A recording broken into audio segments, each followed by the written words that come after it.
This is the European edition of Breaking Banks, the world's #1 fintech podcast and radio show. We bring you the European unicorns, startups, founders, regulators, and leaders innovating the rapidly evolving fintech scene today. A truly localized podcast with both English and local language content, with some of the world's most well-known hosts and influencers in the fintech sector globally. Join us every week as we explore what makes the European Union a phenomenal proving ground for many of the fastest growing fintech plays in the world today. Okay, let's roll.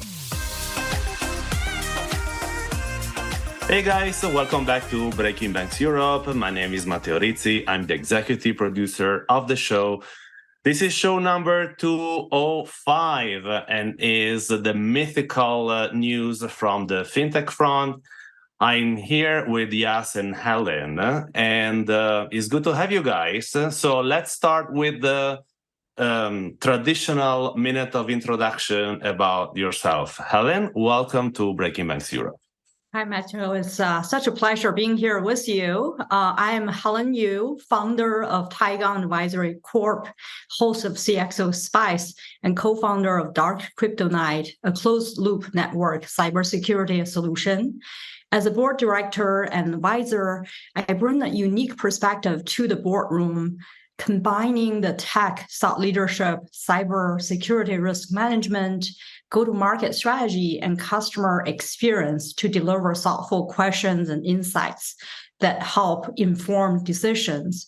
So I made actually quite a few pivots with my career. The first pivot was pivoting from a bean counter to a bean grower, was a transition from an accountant financial analyst to a chief growth officer. The second pivot was from a business leader to a solution architect. And the third pivot was from a chief customer officer to an entrepreneur. The most recent pivot was becoming a creator and brand ambassador. So fintech and financial services have been a constant throughout my career, from covering financial services vertical during my Oracle days to designing, building financial planning applications for Fortune companies and deploying AI at global banks.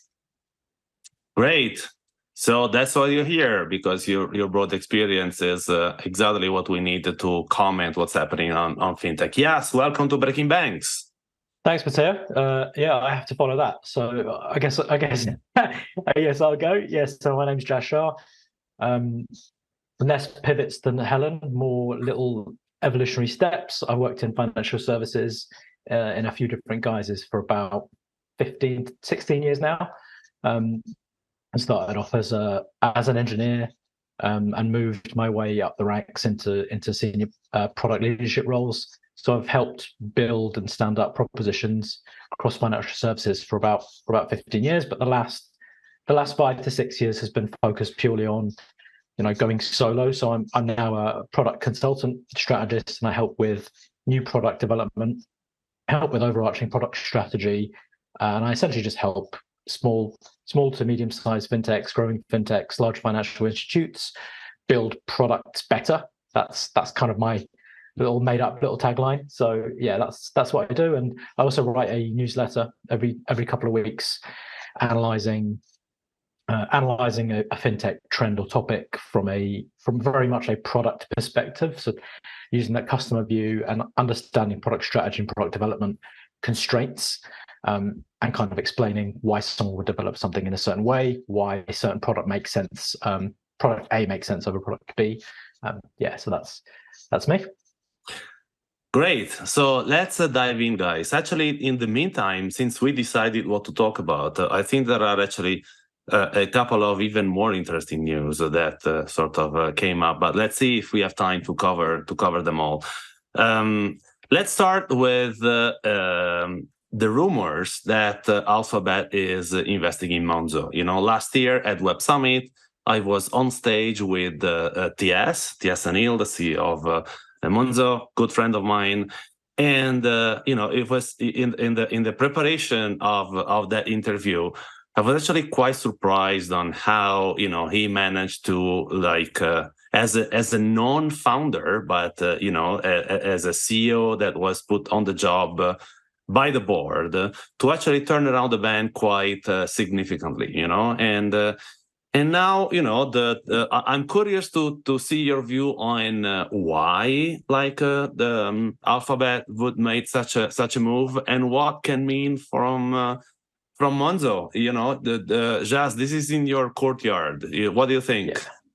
Yeah. I mean, the investment side is probably not in my courtyard, but if you look at a lot of the way large organizations, startups end up getting a bit bigger and getting to scale and floating, this is kind of the track. You have a founder who's very much a startup founder. They do 5-6 years, and then they bring in a what's the word? Seasoned CEO, seasoned technology leader, seasoned payments fintech leader, and then that's kind of a prerequisite to, it's a signal to say there's clearly a 5-year track here. Like once Anil was in, everyone was saying the same thing, right? They have a seasoned CEO in, and they're going to probably get to profitability within the next couple of years. They've already signaled the last early in the year they've had month-on-month profitability. Yes, most of that's due to lending, but that focus on lending and launching more lending products, overdrafts, credit card, Monzo Flex, things like that is clearly those signals that say they're gonna list at some point.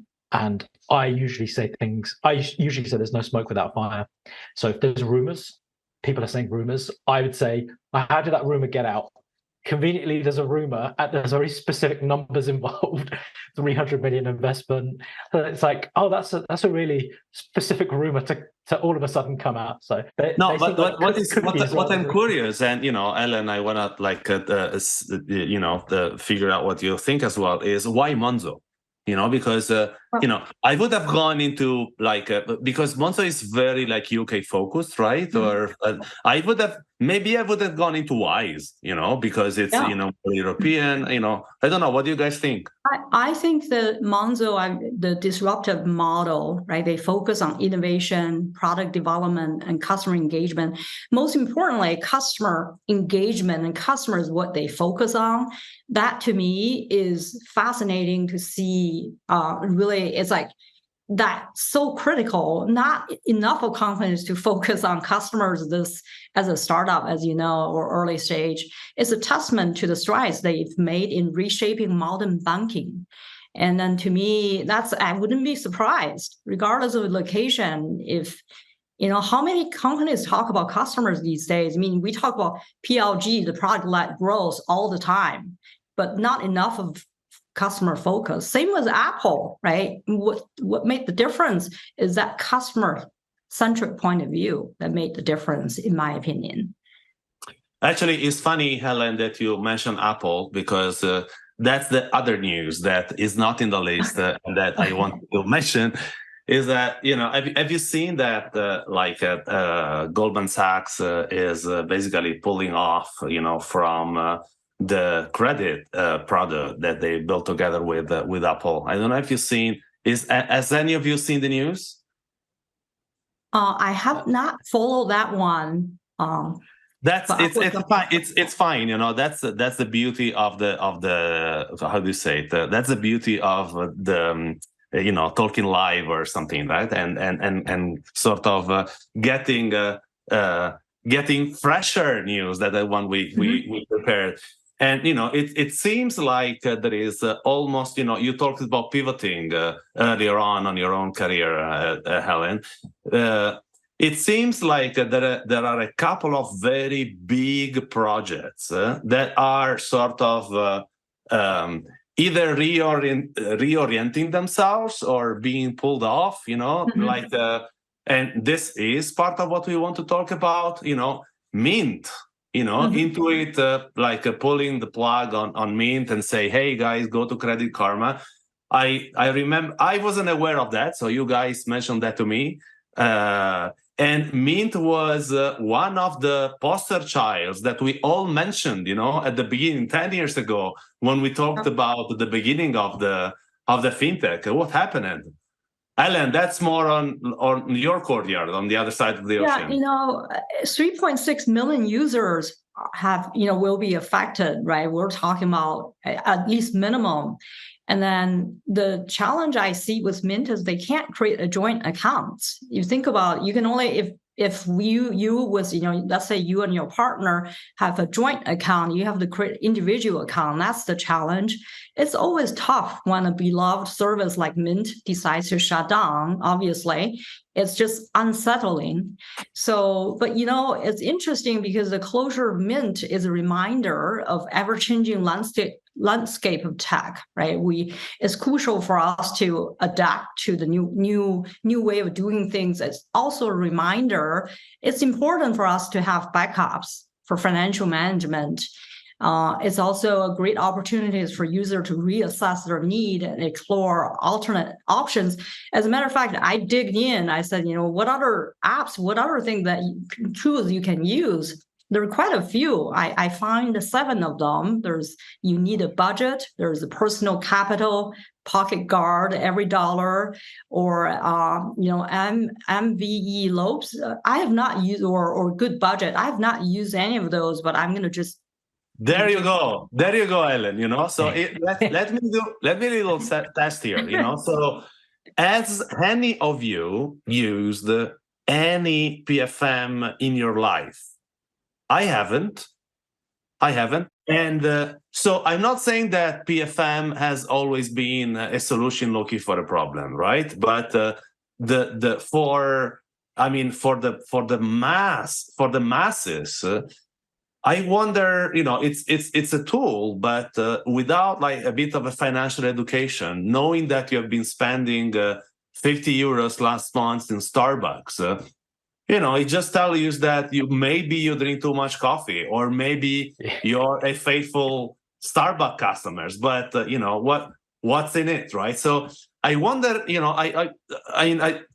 by the way, Helen, you told me that you're not a customer. Jazz, are you one? Not of Mint, but there's a couple of PFM apps in the UK that I use. And I mean, look, this has happened in the UK before. I used Money Dashboard. Money Dashboard went under. I think if we more broadly, and I'll get to your point, like more broadly, if we look at PFM apps, I don't think anyone's nailed the financial model. That's been a big issue. And then when you go back to your point around, all it does is mainly give you info, and there's a level of psychological guilting into budgeting as part of what they do with notifications. Is that lots of the PFM apps, there's transaction data, and lots of the PFM apps sit in the information layer. They just give you, organize information, second layer of information organization, some categories. They don't go to that knowledge level. And that's the issue that most of these PFM apps have, along with the financial model being tough. And I always say most PFM apps aren't fully fledged propositions solving specific customer problems. They're just a set of features that they're trying to pitch to customers to acquire customers. But the financial model isn't there, because even Mint, I think Mint and both Credit Karma use the referral mechanism. So you have a lot of customers in there. Let's say you have 100 million customers. They rely on customer switching. So switching current accounts, switching savings accounts, switching investment accounts. There's only a certain number of times a customer will switch different accounts every year. So there's always a ceiling to kind of that customer lifetime value you can get out of everyone. And it becomes difficult. Even at 100, 200, 300 million customers, most of these apps become kind of difficult. The economics become difficult. And for me, I think banks are going to just merge budgeting and PFM tools into account offerings, and that will kill a lot of what we're seeing right now. That's what I see. And so one last thing, I think as soon as Intuit bought Credit Karma, and then earlier in the year they had a net worth feature rollout in February. They had this feature which was like, see your net worth. That was the end for Mint. They spent 7.1 billion on Credit Karma. They spent 170 million on Mint in 2009. And it's like, I use the old football analogy. If you buy a football player and he's the most expensive football player at your club, even if he's not as good as someone else, the expensive one is always going to play, because there's pressure to make that work. and the person who's better but maybe cheaper is going to sit on the bench, and then eventually they're going to be sidelined. They're not going to play again, and they'll go to another club. The way this works is Mint can't be spun up and then sold to another organization because it looks bad for Intuit. So they've just decided, let's just pull everything over. And then there's another question about technical debt as well. Running two apps that do very similar things, but one has a credit and like clear monetary path to profitability, and the other one doesn't necessarily. You're always going to pick the other one. That's Totally, I agree with you that actually, and it's all, when you compare like the weights of the two players, the first one look really, I don't want to say neglectable, but the other way around would be way more worrying for Intuit. Okay, guys, let's move on to the next news. That's one typically is for Helen to start commenting. Our friend CZ from Binance, step off. There is a new CEO played guilty on different trials. So it's almost on one side, it's like an end of an era, but on the other side, it looks like the cons that came up from that news is that Binance is now stronger, which for me, who is a little bit not super inside the crypto space, looks a little bit weird. Helen, help me out here. Well, there are a few comments I'm going to make here. The recent upheavals are a reminder that even in the space known for its volatility, stability, and compliance are becoming increasingly important, right? And I would say that the recent event signaled a turning point for cryptocurrency, moving away from the wild fluctuations and controversies associated with certain figures or platforms. It could pave the way for a more stable, steady, and predictable market. The changes within the Binance, right, for those of you who know, and the challenges faced by SBF could bring about a period of consolidation and reflection in the crypto space. I personally believe there's a chance for the industry to reevaluate practices and prioritize stability, long-term sustainability. And the drama here is an opportunity for crypto community to focus on building the trust and credibility, right? Personally, I'm a little bit gun-shy about investing, doing anything with crypto because of the recent event. I believe this could lead to increased institutional interest and adoption of cryptocurrencies once we have better trust and credibility there. I agree with you, Helen. I guess I'm just going to crossfire a question back to Helen, guest to guest, panelist to panelist.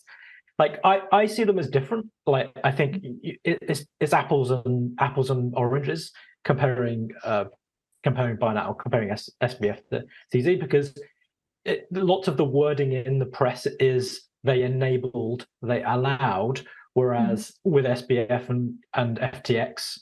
It was very much they actively knew what was going on, and they were clearly siphoning money off, and it was a very much an active crime rather than a look, we should have done better, we didn't have all these processes in place, and that's it seems like that's why he's stepping down. He admits, failures, but I didn't go out of my way to move all this money here and make sure that money came from Iran through our platform and then out the other end.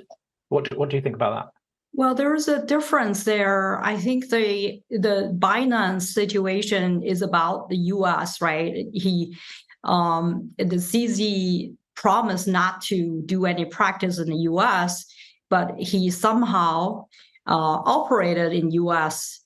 from back doors, right? So that's where the issue is. And FTX, obviously, we all know that was just pure fraud, right? So there is a difference, but both of them have violated their trust and credibility. I would say when it comes to trust and credibility, you can think about SECs going after him not because of the crime, but because of he really promised not to do any business operate in U.S., but he somehow did that. There's enough of evidence to prove that it took place. So at least that was what I read in the press, and I don't know the details But no matter what, I think if we have to walking the talk, right, as a leader and especially a CEO, and then that's important to for the community, for this community. Like you said, trust is key, especially in this environment. And I think that's why he's kind of front run it and gone, I'm going to step down. I'm happy with what we've done so far, obviously this excluded, and that's why I'm going to step back. Whereas again, if you do the comparison, SBF was like, I've done nothing wrong. This is a witch hunt. I'm going to go out. I'm actually going to go out and do more meetings and talk about how I'm doing good and I'm disruptive.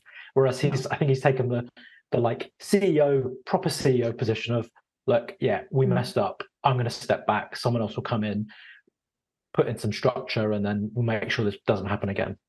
Yeah. In the meantime, for an unexplicable reason, there is another sort of bull race of crypto, all of a sudden, completely unrelated in a period where actually, it should be very dark, because all these huge crypto exchanges are having like a different kind of problems or I want to say resettling sort of times. And you don't know why all of a sudden crypto is back again.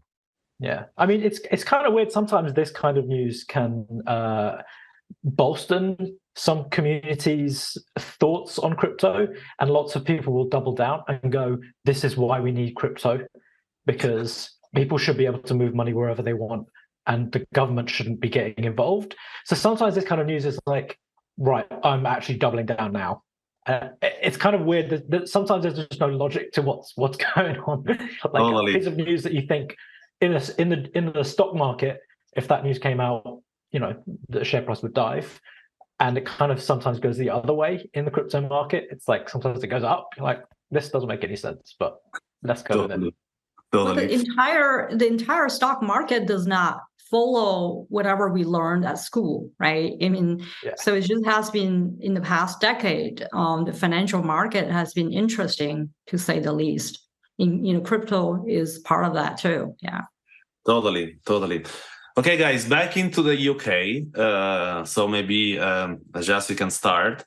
So there is some. So the UK government announced some sort of. I didn't understand it actually super well when I read the article, but like a big bang in smart data usage, right? So as if open banking was something new in the country, So we've been talking about it for decades.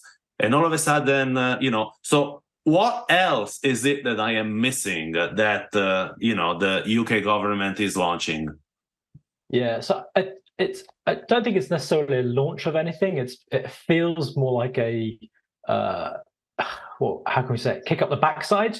It's what it's in the UK, because there's been a bit of stagnation. I think there's been a bit of unclarity around the open banking implementation entity, OBIE, which is now Open Banking Limited. I think there's a time frame around the kind of renaming, repurposing of that entity.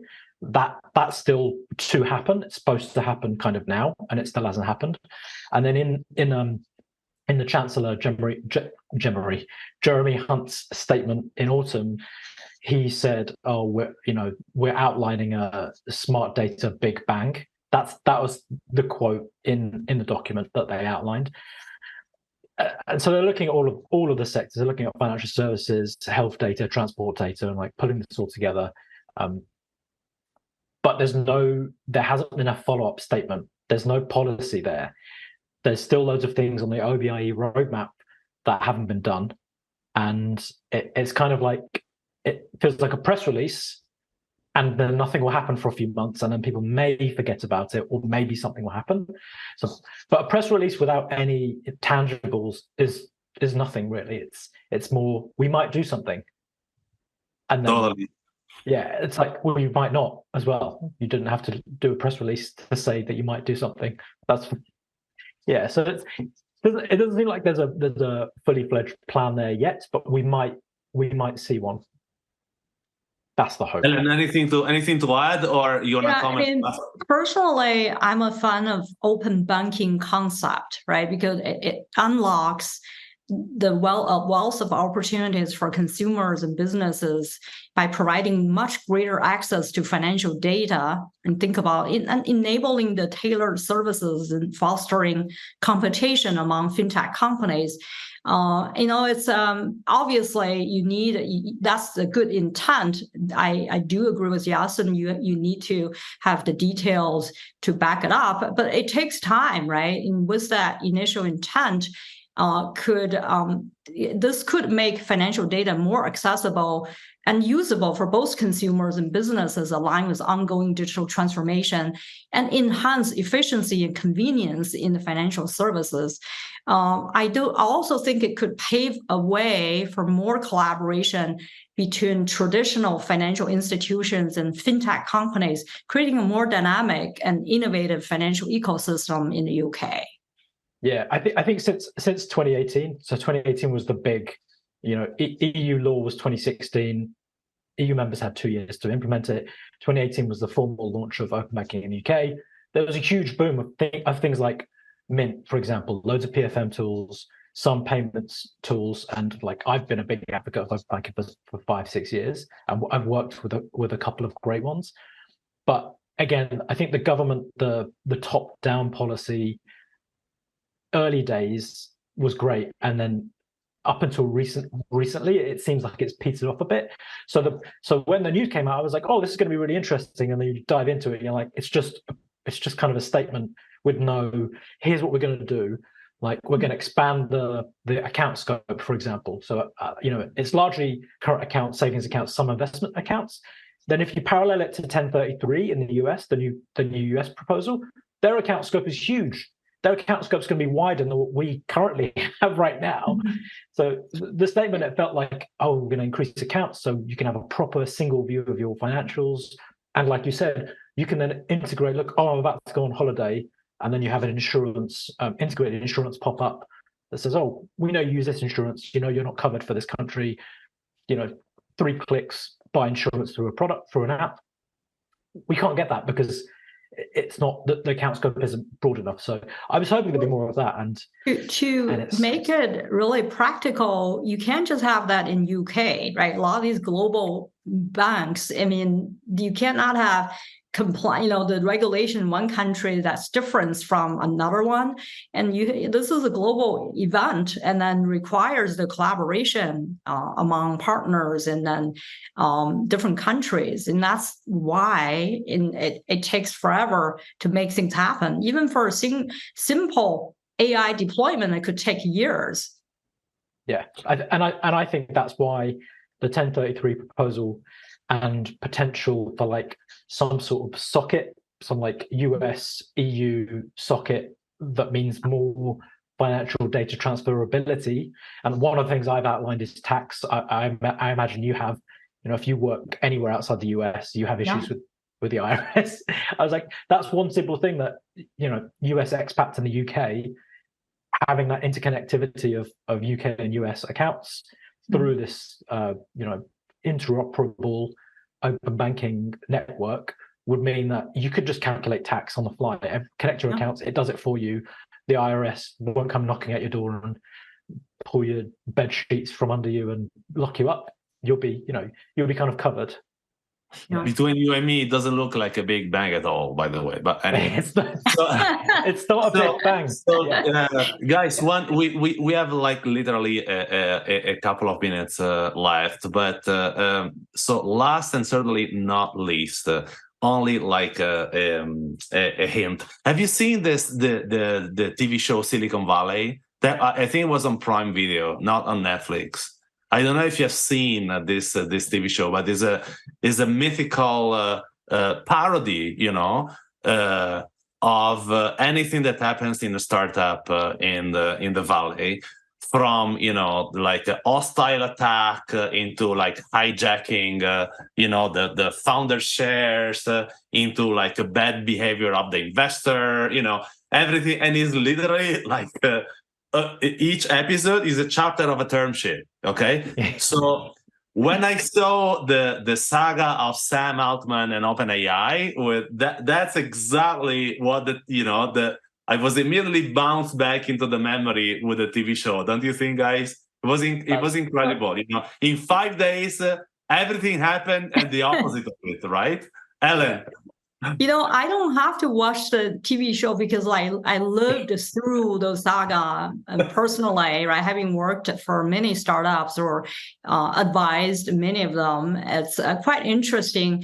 To me, this whole saga was a struggle between innovation and governance, right? The board obviously lacked commercial experience and grappled with concerns like data ownership, untested models, bias detection, and effective, I would say, altruism's influence on AI.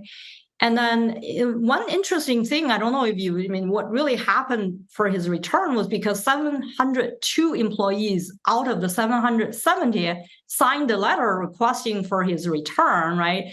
Because otherwise they would leave OpenAI. The board didn't even know that would happen when they made the decision, sudden removal of the CEO. It's just very interesting to me. How would you not know that or not anticipate that to happen? And also, the Sam's exit actually reminds me of Steve Jobs at Apple again, right? Knowing that with Jobs, there's just a clash. There's personality clash. There's motive clash. Obviously, they started off as a nonprofit organization, then they added a profit arm later on. But you need a more experienced board and who understand the nuances of how do you balance between innovation and commercialization. And then that's really, even though you want to remove CEO, it wouldn't be doing it that way, right? I think the wording they use in the press is just shocking to me when I read that last sentence. Like, what is this about, right? And then, so to me, it's like, you have to really, this is a kind of reminder, you got to have an experienced board, and then you need to evolve your board I would say also Sam needs to evolve it. I'm glad that happened. He should have done that, updating the board before this event even took place. But I thought his returning is a win for those seeking the swift development of artificial intelligence, for sure. Yeah. I guess. My point of view is that no, go ahead. Sorry. The first meme I thought of, I thought of some Silicon Valley memes, and the first meme I thought of when he left, and he had his guest pass when he came back. I guess he came back for some additional discussions. Was the Wolf of Wall Street when he's about to announce that he's leaving. And he's like, I've had and then in his head, he's like, I'm not leaving. And then all of the employees start cheering. I can imagine when he came back 5 days later, November 17th he was fired, and then 22nd he was back, that all the employees were like, yeah, he's back. But again, I think, Helen, you're right. The board, I think, I'm surprised that they're all still there, for starters, because I think part of that open letter was, we want Sam back and we want all of the board gone. That was part of the open letter, and all of the boards seem to still be there. There's also, there is also a big diversity question. There's no gender diversity on the board, so there's a few layers of issues there. And it looks pretty like a philo academic to me. The board, it's very. Yeah. That was also interesting, right? So the such a crucial decision to make by people who didn't seem very close to the business, but hey, it was super I want to say funny as well, because there are a lot of billions at stake, but from an outside point of view, they really I want to say they Netflixized the thing, because every day literally there was a new news coming up, right? Yeah.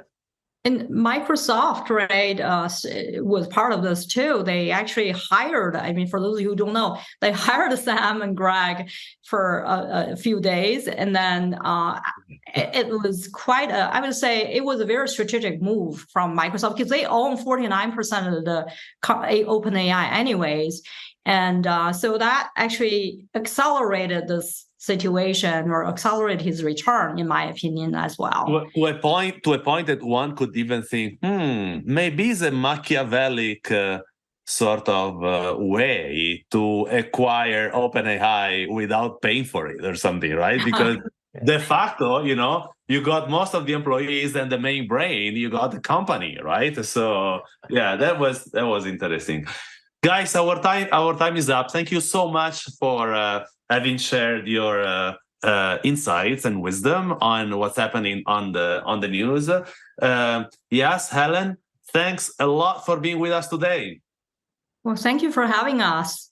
Such a pleasure being here with you. Yeah, great to hear from you, Helen, as well, especially on the crypto stuff. That was really interesting. Guys, that's episode 205, news from the FinTech Front, and it's a wrap. Thanks for listening to Breaking Banks Europe, a Provoke Media podcast in cooperation with FinTech Stage. Don't forget to tweet us out, shout out, or post to the team at Breaking Banks EU on Twitter. If there's something or someone you'd like to hear on our cast, let us know. See you next week on Breaking Banks Europe.